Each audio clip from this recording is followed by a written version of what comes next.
Baik, Assalamualaikum warahmatullahi wabarakatuh. Baik, teman-teman, kita akan mulai pembelajaran pada pagi hari ini dengan materi terkait termodinamika 1. Oke, mungkin termodinamika 1 kita sudah bahas di pertemuan sebelumnya.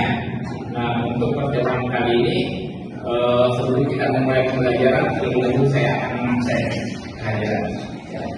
Sorry, ada Soleh, ada Sabil, ada Dodi, ada Fajar, ada Ilan, ada Farid, ada Yuda. Baik, ada beberapa yang tidak hadir karena izin.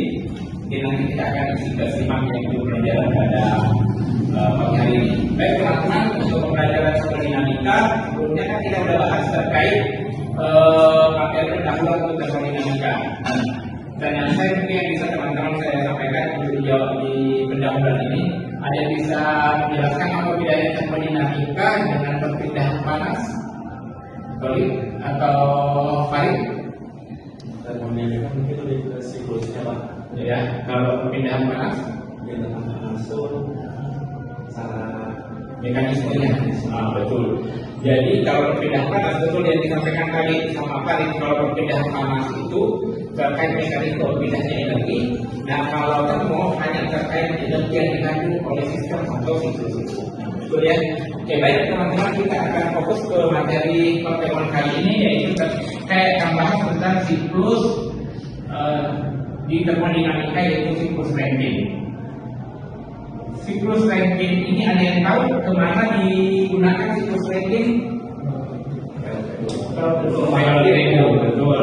Jadi untuk siklus Rankine ini aplikasinya adalah ke PU, pembangkit listrik tenaga uap. Nah, yang penting, jadi apa yang membedakan PLTU ini dengan sistem mesin yang lain? PLTU ini tenaganya tidak langsung dipakai seperti dengan di motor bensin atau diesel. Jadi tenaga itu dihasilkan di turbin, tapi uapnya dihasilkan di boiler. Jadi kita perlu mengetahui skema dulu di dalam siklus Rankine. Nah, skemanya saya berikan ya teman-teman. Ini yang penting di siklus Rankine itu adalah skema dan diagram TS.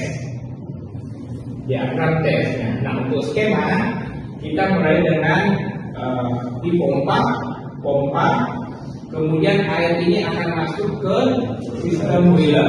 Nah, boiler di sinilah akan dipanaskan air. Kemudian air yang dipanaskan ini akan menjadi uap sampai uap dipanaskan lanjut, kemudian masuk ke sistem turbin. Nah, sistem turbin inilah yang menghasilkan tenaga, teman-teman.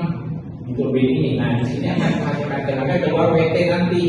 Di sini nanti tadi di boiler masuk panas atau tenaga bahan bakar. Kemudian di sini dari tenaga ini keluar energi listrik.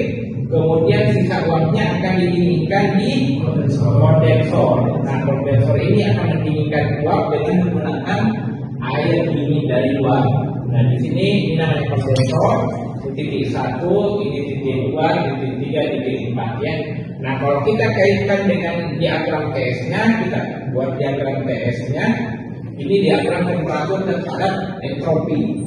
Nah, di sini titik 1 dipompa ke titik 2, naik ke titik 3, kemudian turun ke titik 4. Ini namanya siklus Rankine ideal.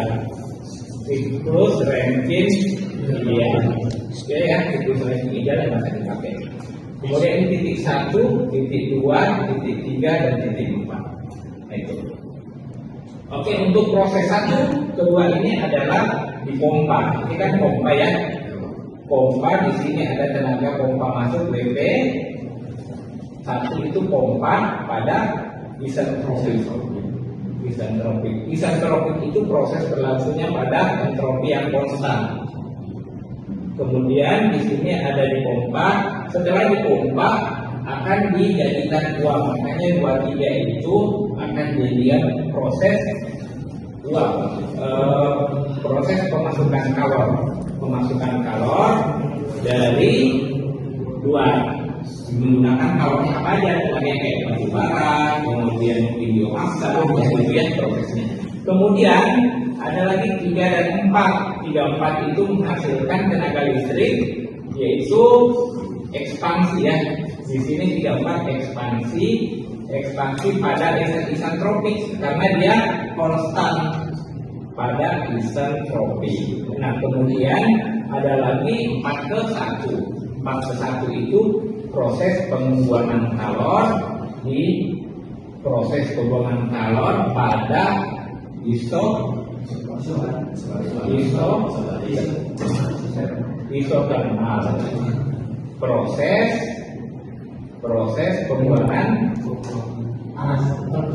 Proses pembuangan kalor pada isotermal. Nah, itu teman-teman proses untuk siklus Rankine ideal. Oke, ada yang mau ditanyakan teman-teman? Doni, Iya Pak, ya, untuk di turbin ya Pak. ya, Nah itu kan si uapnya itu untuk menggerakkan turbin. ya. Nah si uap itu tuh yang setelah digunakan untuk menggerakkan turbin dibuang begitu saja Pak. Ada apa ya? Ada jalur lagi gitu Pak untuk diolah ke sistem apa ya? Sumber tempat gitu Pak. Nah, betul. Ada yang pertanyaannya Soleh ya. Apakah uap di sini cuma dipakai doang mutar pun langsung itu dibuang kembali ke titik empat? Nah, enggak teman-teman sekalian. Nanti kita akan ini kan siklus ideal. Nanti pertanyaan Soleh itu akan nyambung dengan materi-materi kita minggu ke depannya. Ada namanya siklus Rankine pemanasan uap kembali. Jadi uap yang dari sini dipanaskan di boiler baru masuk kembali ke turbin. Dia tenaganya lebih naik, meningkat. Ada juga uap ini digunakan memanaskan air dari sini, baru air ini masuk ke boiler. Kenapa? Supaya air panas yang masuk ke sini tidak terlalu dingin, sudah panas. Sama teman-teman mau memanaskan air. Kalau memanaskan air yang dari dingin kan panas. Nah, tapi kalau dipanaskan ulang terlebih dahulu, baru dipanaskan itu lebih cepat. Ya, gitu. Oke, ada lagi pertanyaan? Mari. Prosesnya udah dipahami? Cukup lah, ya, sudah. Oke, cukup aja. Oke, kalau tidak ada pertanyaan teman-teman, tolong nanti tugasnya ya sebagai tugas untuk evaluasi di rumah, silakan mencari di internet atau di referensi kita di Google Termo fungsi-fungsi dari setiap bagian di skema ini, mulai dari turbin apa fungsinya. Ya, belum nanti kita akan evaluasi ke depan, kemudian evaluasi apa fungsinya, pompa apa fungsinya, boiler apa fungsinya. Nanti pekan depan kita akan membahas kembali di pertemuan kuliah termodinamika 1. Mungkin itu ya teman-teman. Baik, kalau tidak ada pertanyaan kita tutup pertemuan saja pada pagi hari ini dengan ucapan alhamdulillah. Assalamualaikum warahmatullahi wabarakatuh.